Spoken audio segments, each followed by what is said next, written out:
Hallelujah, praise the Lord, hallelujah. Hallelujah. First of all, the highest praise, glory, honor, and majesty belongs only to our dear Jesus. And I give double respect and honor to the man of God, the end time prophet of our loving God, our beloved evangelist pastor, Weldy Estrada Almeida, and I cherish the blessed memories and teachings of our beloved honorable assistant pastor, Lina C. Almeida. And I also greet the whole family of our beloved parish of the Lord, the beloved children, children-in-law, grandchildren, and great-grandchildren. And to our beloved visitors from the Apostolic World Christian Fellowships, welcome, hallelujah, to this 23rd, hallelujah, Talipa Victorious Peace Mission Anniversary. And to all of you, beloved brethren, to our beloved brethren in every nation throughout the whole world, a pleasant afternoon to each and everyone. Everybody say, praise the Lord. Minamahal, paano nag-umpisa ang Peace Mission na ito? So, how it started? Mayroon pong kidnapping sa Basilan. Island of Basilan in Mindanao. A priest and the teachers together with the students, they were kidnapped by the Abu Sayyaf. At lahat na po na paraan ginawa na ng gobyerno to convince the Abu Sayyaf to release the priest, the teachers, and the students. Nandoon na yung mga politiko, kilalang mga broadcasters sa telebisyon, kilalang mga artista, and they failed. Biglang tumawag ang mahal na pastor sa akin. I was assigned in Cagayan de Oro City during that time. Sabi ng mahal na pastor, Brother Danny, kung mayroon kang gumawa ka ng paraan dahil ang mahal na Panginoon ay nangusap sa akin na iligtas ang buhay ng mga hostages na hawak ng mga Abu Sayyaf sa Basilan. Ang buhay ng mga pari, ng mga guro at mga estudyante. So ang ginawa ko pong minamahal, pumunta po ako sa isang radio station. Kaibigan ko po ang station manager na si John Albino sa Bombo Radio, Cagayan de Oro. At sabi niya, i-interviewin namin si Evangelist Almeida nationwide, i-connect namin sa Basilan, sa chairman ng Basilan Crisis Committee para mapaabot sa kanila ang balak ng inyong pastor. So mas madali sabi mo, mahal, nagkaroon po ng nationwide interview. At na-interview ang mahal pastor, naitanong din po yung mga opisyalis ng Basilan Crisis Committee. At sinabi ng opisyalis ng Basilan Crisis Committee, no need Evangelist Almeida, hindi na kailangan. Napapasok pa kayo sa kampo ng Abu Sayyaf because this problem, we already informed our head in Vatican and the whole Roman Catholic Church are praying for the safety of our members. Ang ibig sabihin, they rejected the offer of our beloved pastor. At sa masamang palad, may namahal, biglang pumutok yung balita, pinugutan ng ulo yung pari, tinanggalan ng kuko, mayroon pong pinatay sa mga guro at mga estudyante at yung mga remaining hostages, dinala po nila sa hulo. At nagdagdag pa ang mga Abu Sayyaf ng 21 Sipadan hostages galing po sa Sipadan Island sa Sabah, Malaysia. So biglang tumawag ang ating mahal pastor sa akin, sabi niya, maghanda ka. Mag-ayuno ka ng 10 araw. Fast 14 days. Kasi ako dito, tuloy-tuloy ang aking pag-ayuno and we will enter the camp of the Abu Sayyaf in Sulu, papayag man ang gobyerno o hindi. So minamahal, nung ako yung nag-ayuno, pagka 7 days, bigla siyang tumawag uli. Sabi niya, ilang days lang fasting mo? Sabi ko, mala pastor, 7 days na po. Mauna ka. Umalis ka na. Isama mo yung mga nakapag-fasting ng mahaba from Surigao at diyan sa Cagayan de Oro. Mauna ka sa Hulo at maghanap ka ng Abu Sayyaf doon na pwedeng tutulong sa atin para makapasok sa kampo ng ni Commander Robot. So sa madaling sabi, sabi ng mahal pastor, huwag kang mag-alala. Ako na ang manalangin para sa inyong kaligtasan. Palakpakan natin ang ating mahal na Panginoon. Glory to God. Hallelujah. So I traveled from Cagayan de Oro to Zamboanga, Zamboanga to Hulo. Pagsakay namin sa barko, ang kapitan ng barko na recognize kami, kapatiran pala. Sabi, brad, saan punta nyo? Sabi ko, pupunta kami ng Hulo. Bakit? Inutosan kami ng malapastor, papasok rin sa malapastor sa kampo ng Abu Sayyaf. Hala, sabi niya, nanaginip ako, brad, bago lang. Diyan sa bundok, tinuro niya yung kabundukan ng Sulo kasi makita po from Zamboanga to Sulo, makita yung isla. Diyan sa bundok ng Sulo, na panaginipan ko ang mahal na pastor, nangaral ang lakas ng buses niya, umalingaw sa bundok ng Hulo, nangaral siya dyan. Kaya ko kalooban. Pagdating namin sa Hulo, minimal, wala pong cellphone doon, mayroon lang pong telepon yung PLDT, payphone. Tumawag ko malapastor, nandito na po ako sa Hulo. Sabi ng malapastor, maghanap ka ng Abu Sayyaf dyan. Sabi ko, opo malapastor, maghanap po ako ng Abu Sayyaf. Nalakasan ko po yung aking boses, yung nakalinya, ang kasunod sa akin, pagbaba ko sa telephone, kinausap ako, naghanap ka ba ng Abu Sayyaf? Sabi ko, opo, ako, Abu Sayyaf. Sabi niya, hindi lang siya, pati yung iba nakarinig, nag-introduce na rin sa sarili nila, sila daw Abu Sayyaf. At kaya daw sila ang mag-escort. Pagdating ko sa hotel, sa Peacekeepers Inn, sabi ko, magtiwala kaya ako doon sa mga nagpakilalang Abu Sayyaf. Biglang may dumating. Sabi niya, brother, what's your name? Brother Danny Corteros. Ako po si Sine Masong, Tan Masong, radio station manager ng Radyo ng Bayan. Nabalitaan ko si Vince Almeida, papasok na sa kampo ng Abu Sayyaf. Opo. O ano gagawin nyo? Nakahanap na po ako ng nagpakilalang Abu Sayyaf. Siya lang daw ang guide sa akin. No, huwag kayong magtiwala. Nagpakita siya ng picture. O ako si Commander Robot, magkatabi kami. Close friend ko si Commander Robot. Kung pwede, tatawagan ko siya ngayon.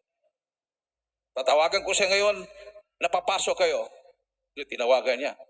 Mayroon siyang parang satellite phone. Tinawagan. Papasok na si Evangelist Almeida dyan. Sabi ni Robot, hindi pwede. Kasi dami na yung hawak naming mga hostages. Baka magkagulo-gulo. O hindi daw papayag si Commander Robot. Papayag man siya sa hindi. Sabi ni mahal pastor, papasok siya. Papayag ka raw hindi, papasok si Evangelist Almeida. Nag-isip muna si Robot. Sabi niya, sige, ganito. Kung totoo papasok sila, magbigay sila ng 35 sacks of rice and $3,500.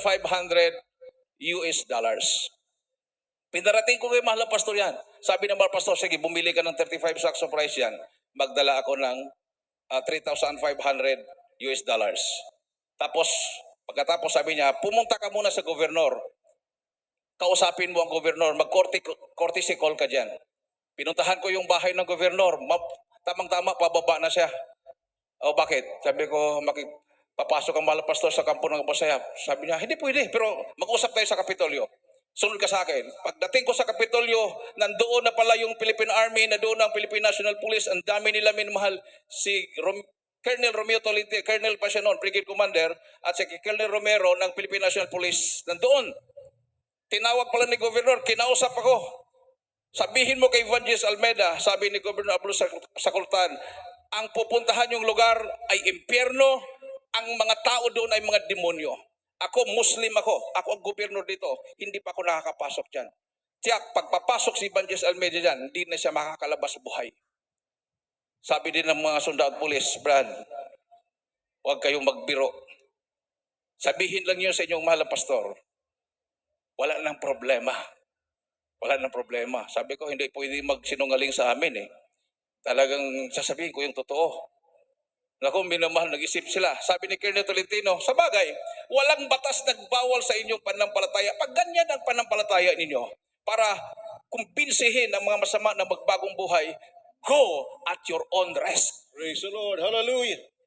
Nung nabanggit po niya yung go at your own risk, minamahal, nagtawanan na sila, tapos natapos na yung aming usapan, tawag ako uli kay Malapastor. Sabi ng Malapastor Batirani, anong resulta?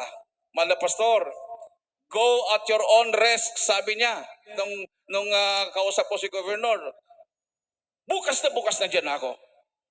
Kinabukasan, that was July 1. Biglang dumating ang Malapastor. Ang kausap ko na si Sinoy Masong, sabi niya, babalik siya ng Monday. So, ibig sabihin, July 3. Dumating ang Malapastor July 1. Akit na tayo, Brother Danny. Yung Malapastor, yung kausap ko, walang cellphone dito. Sa Monday pa, Malapastor. Puri muna tayo ng 30 minutes. Sa loob ng 30 minutes, pag darating siya, kalooban ng Diyos itong ating gagawin. Pag hindi darating, ibig sabihin, hindi kalooban. Wala pang 30 minutes, mga 15 minutes, biglang may kumatok. Pagbukas ko, biglang dumating si Seni Masong. Amen. Brother Dan, bakit marami kayo sa loob? Kung nandito na po ang Malapastor namin. Sabi mo sa Lunes, biglang ang dumating Pumasok siya. So Evangelist Almeida, itutuloy ba yung mission nyo? Opo. Hindi na po kayo makakalabas buhay. Papatayin kayo, pupugutan kayo ng ulo. Patay o buhay, tuloy ang misyon. Sabi ni Sini Masong, tatawagin ko ang mission nyo, Mission Impossible. Dahil hindi na kayo makakalabas buhay. Tuloy. Sakay na kami sa sakyan. Nag-checkpoint pala ang sundalo at polis. Lahat ng mga entry points going to the camp of the Abu Sayyaf may checkpoints. Ang haba ng checkpoints. Sabi ng Malapastor, ano yan, Brother Danny? Checkpoint po, Malapastor. Sabi ni Malapastor, pag tayo na ang katapat sa sundalo na yan, ma-frozen sila. Ang haba ng lahat talaga pinababa. Sakay sa Fortuner, pinababa lahat, tiningnan ng loob. Pero nung kami na ang sumalang, biglang natigil. Praise the Lord. Glory to God. Natigil. Hallelujah. Wala, hindi na, kayong mga sundalo, hindi nila, walang kumatok, walang nagbukas, natigil. Tapos biglang may tumakbo galing sa brigade, kasi malapit lang sa brigade yun. Ano nangyari? Patuloy na yan, patuloy. Biglang nag-go. And praise the Lord. Lusot ng aming sakyan, kasama na yung jeep na punong-puno ng bigas, hinold uli. Kami lang ang pinalusot. Praise the Lord. Sabi ko, na-prosing nga. Pagdating sa unahan, may checkpoint naman uli. Alam ko na hindi sundalo yun dahil pinasok po namin nung Talipaw before pumunta ang Malapastor. Muntik na kaming ma-hold on, minamahal. Ano yan, Brother Danny? Sabi ko, Malapastor, Abu Sayyaf na yan. Checkpoint na ng Abu Sayyaf yan. Sabi ni Malapastor, praise the Lord. Praise the Lord, praise the Lord. Wala siyang sinabing ma-prosin yung Abu Sayyaf. Nagsakayan yung mga Abu Sayyaf. Tumabi sa akin yung isa. Nagpakilalang Commander Robot. Sinabihan si Malapastor. Ang tawag kanya kay Malapastor, Father Almeida, welcome in the kingdom of Allah. You are free to preach in our camp. Sabi ni Pastor, praise the Lord. Sabi ko, hindi po Father, Pastor, po beloved Pastor. Okay, Evangelist Almeida, mayroon kaming freedom of religion sa aming kampo. Pwede kang mangaral doon. Pagpasok namin, dahil napakaputik yung daan, nag-transfer kami sa truck. Pag-transfer namin sa truck, hindi na rin makausad dahil putik nga, bumaba kami. Nakita ni Commander Robot na hinang-hina ang Malapastor kasi he just fasted 40 days fasting. Sabi niya, bakit mahina ang inyong leader? Nag-ayuno po ng 40 days fasting. 40 days fasting? Day and night. Parang nagulat siya, araw at gabi. Hindi namin kaya yan. Pwede bang pasanin namin ang inyong pastor? Sabi ko, akala ko ba demonyo itong mga Abu Sayyaf? Bakit naawa pa na gusto niyang pasanin ang mahal na pastor? Sabi, hindi, kami na lang. Alalayan lang namin. Walking distance lang pala. Mula dito siguro dyan sa may grandstand. Ganun lang. Nandoon na yung kubo. Pero wala na yung mga hostage. Nilipat na pala. Pagdating doon sa kubo, sige, kung anong gagawin nyo, gawin na nyo. Sabi ng mga pastor. walang kuryente. Bumili ka ba ng megaphone, Brother Dan? So, opo, mahal pastor. Sige, tuloy, mag-start tayo. Krusada, joyful songs, solemn songs, si Kuya Hermie, nag-lead. Ang mga Armalite na mga busay nakatutok sa amin, mga more than 100 sila, na galit, biglang binaba nila yung Armalite nila habang nagpupuri. Tapos nung solemn songs na minamahal, biglang nag-request yung isang abusay, teka muna, pwede mag-request? Sabi ni Kuya Hermie, anong request mo? Power of love. Kumanta na si Kuya Hermie, kasi nagdala niyang gitara eh. Sabi niya, Lord, I come to you. Sabi niya, teka muna, parang iba yung lyrics. Yung tuloy-tuloy si Kuya Hermie. Sige, maganda yung lyrics. Sige. Amen. Tuloy. Hallelujah. Nung nag-preach ng mahal na pastor, hawak na yung megaphone, ang iniisip ko talaga nun minamahal, yung preaching na malumanay, pero ang mahal na pastor, di pa talagang matapang sa telebisyon, sa pakusada. Akala ko malumanay yung preaching dahil abusayap na yung kaharap mo, nakatutok pa yung mga baril. Pag hawak yung mahal na pastor sa megaphone, hallelujah, praise the Lord. Demons, cast out. Prayer na. Pagka-prayer, sabi, demonyo, lumaya sa pangalan sus. Ang mga abusay, instead na nabitawan na yung kanilang baril ng solemn songs, saka joyful songs, biglang tinaas. Tinutok sa malapastor, tuloy-tuloy ang malapastor preach. If you do not believe Jesus Christ as your Lord and Savior, you will be thrown to hell. You will be annihilated here in the camp. Nandiyan yung mga sundalo, lulusubin kayo. Magsisi kayo, magpabutismo kayo sa pangalan ni Kristo. Talagang inikutan na kami. Tuloy-tuloy, minamahal. Sabi, Brother Danny, basahin mo. Isaiah 54:17. Ang Bible sa kanila bawal po. Makakita lang sila ng Bible, babarilin ka na o papugutan ka na ng ulo. Nag-alanganin ako basahin yung Isaiah 54:17. Sabi ng pastor, bakit? Takot ka ba? Pinili kitang spokesman dahil alam ko matapang ka. So binasa ko na minamahal. So narinig ko yung sabi ng pastor na pinili kita ng spokesman dahil alam ko matapang ka. Binasa ko. Isaiah 54:17. No weapon that is formed against thee shall prosper. And every tongue that shall rise against thee in judgment thou shalt be condemned. This is the heritage of the servants of the Lord. Para silang nag-atrasan dahil no weapon is formed against thee shall prosper. Nung pinanggit na yun, nagalit siguro para nag-atrasan. Allahu Akbar! Sabi nila, Allahu Akbar! Sabi nila, pastor, dagdagan mo pa. Isaiah 41:10-13. Isaiah 41:10-13. Fear thou not, for I am with thee. Pag nung tuloy-tuloy na binasa ko yun, minamahal, na huwag kang matakot, ako'y kasama mo. Biglang sumagot si Robot. Tama na yan! Maririnig na kayo ng mga sundalo. Gabi na! Evangelist Almeida, ihinto mo na. Bago hininto ng malpastor, mag-pray naman na tayo. Pinatanggap niya yung mga busayaf. Nagyukuan din yung iba minamahal. Tapos, rebuke siya. Jesus! Kas out! Pagkatapos ng patanggap, nagmasiling ang malapastor. Pagkatapos noon, lumapit sa akin si Commander Robot. Nasaan na yung pangako niyo na pera? Kasi nakita nila yung bigas na dyan. Malpastor, yung pera daw. Dinukot yung malpastor sa kanyang bulsa, pinakita sa akin, nandito.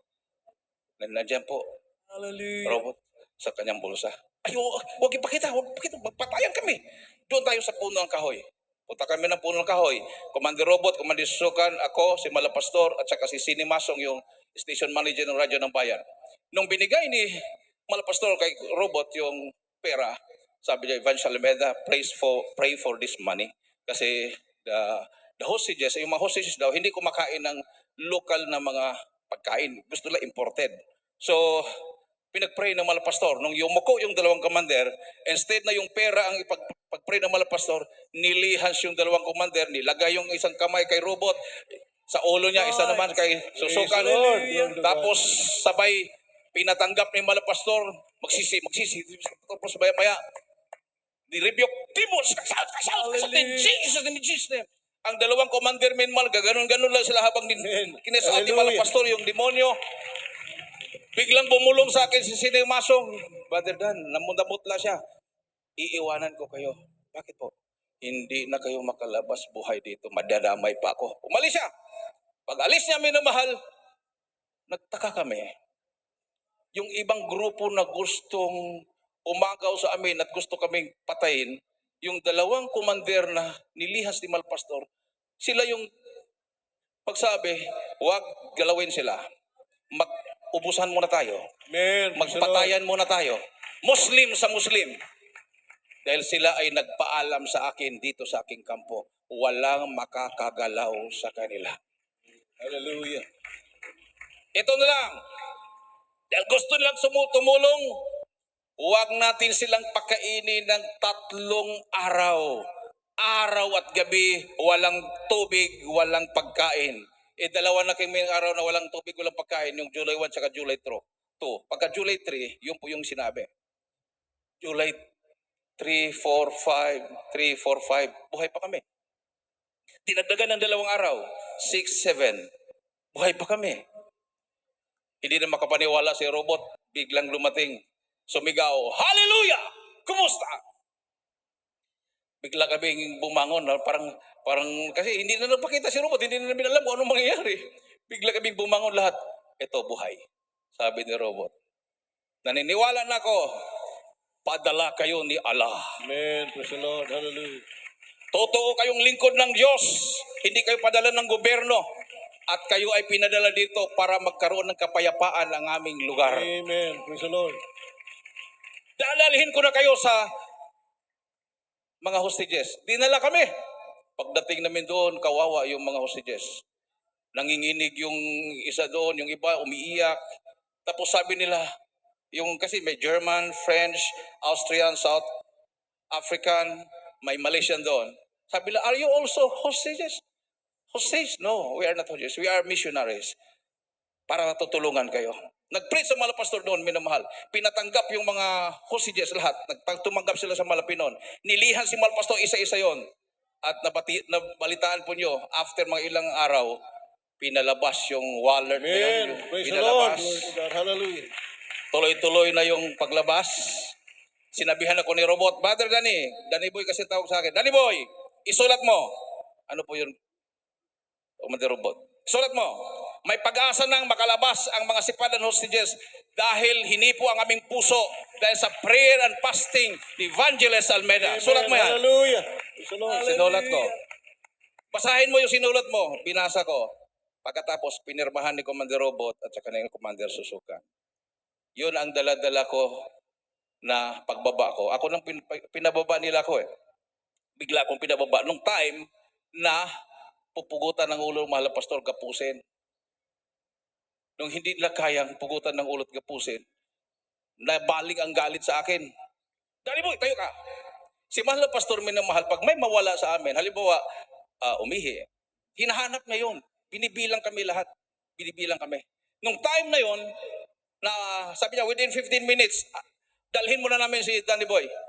Nagpaalam ako kay Malapastor para pigilan. Kasi mahiwalay ako sa grupo eh. Sabi ko, Malapastor, dalhin daw nila ako. Sabi ng pastor, sama ka. Bakit ako sasama? Mahiwalay nga ako eh. Malapastor, sama ka. Samahan mo. Sama ka. Sumama ako. Naku, minamahal. Pagdating ko sa bahay ni Commander Robot, kinulong ako doon sa kwarto. Nag-meeting sila. Pupugutan na pala ako ng ulo. Mayroong isang pumasok. Sabi ng mga busaya, pugutan ka na ng ulo.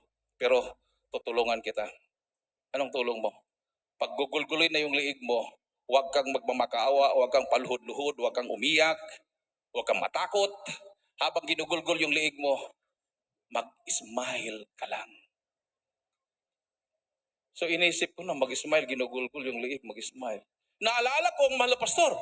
Nung July 1, sabi niya, nung nagpuri kami, walang iiyak. Baka sabihin nila, takot tayo sa kanila. Habang kumakanta kami ng solemn songs, lalo na yung Tanging Alay, nag-smile kami pero tumutuloy yung luha namin. Pinagmamasdan pala kami ng Abu Sayyaf. Sabi nila, ang tatapang nila, walang bakas na takot na makikita sa kanilang mukha. Naalala ko yun. Amen. Nung Praise the pinalabas Lord. na ako, Hallelujah. kasi pupugutan na ako ng ulo, paglabas ko sa kwarto, ay hindi, nag-smile na ako. Sabi ko, praise the Lord po, hallelujah, praise the Lord. Ikot ako, pinikot ko sila, inismailan ko sila. Total, last smile na yun. Kung pupugutan ako ng ulo, at least nakapag-smile ako. Hanggang nag-smile yung mga busap, nagtawanan sila, sabi ni Robot, Danny Boy, lapit ka sa akin. Bakit po? Nakita mo sa sakyan? Opo. Lumabas ka, umuwi ka sa Maynila, sabihin mo, sa asawa ng mahal na pastor at sa inyong sa pamilya ng mga prayer warrior na kasama nyo, buhay kayo lahat. Amen. Hallelujah. Hallelujah.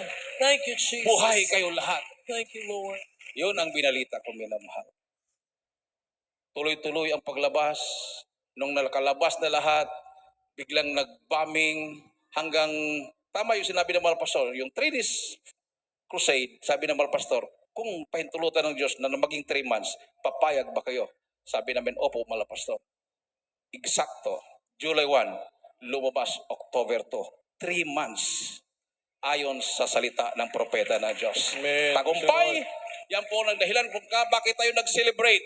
So happy 23rd Amen. Talipaw Victorious Peace Hallelujah. Mission Anniversary sa ating lahat. Ang lahat na kapurihan pasalamat sa ating pinakamamahal na Panginoong Jesus lamang. Amen. Praise the Lord. Hallelujah.